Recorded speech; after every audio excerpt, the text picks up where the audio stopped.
Coco is the real Coco, the grandmother, is such a incredibly animated character. I mean, it almost seems real. How difficult was it to animate that character? I mean, we did a lot of research visually. We would have boards full of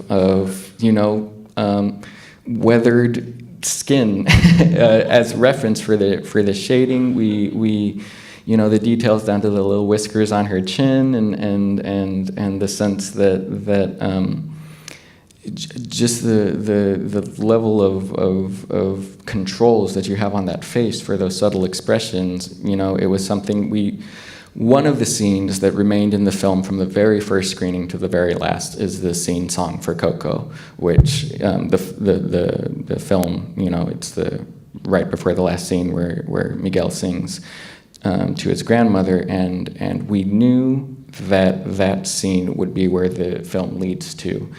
So we knew we needed to have the controls and the lighting and the shading on the character, everything be able to support that emotion. So that was a goal from the very beginning.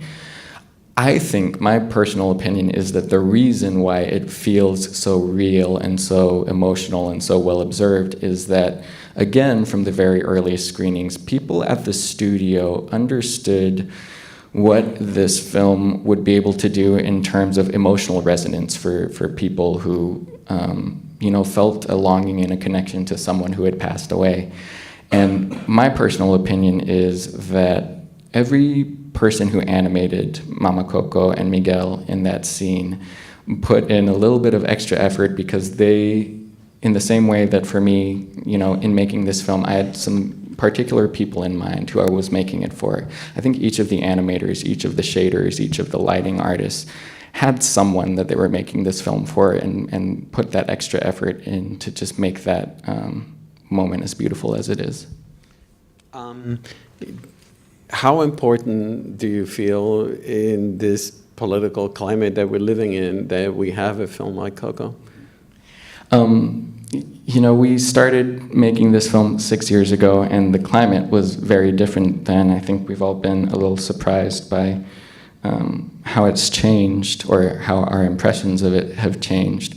But I think at this point that the film is releasing, hope it conveys the things that we wanted it to convey at the beginning of this journey, which is the fact that this is a beautiful tradition from a beautiful culture that I think has something to show to the world and teach the world, and that the world can benefit from this exchange, because I can't think in my experience of any other expression of this connection past death that is so joyful and so optimistic.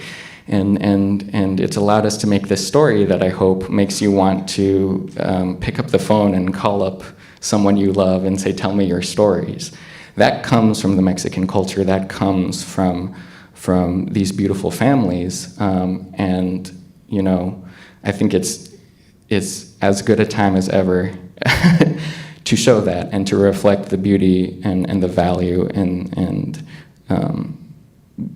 the value of this culture and all the good things that come from it.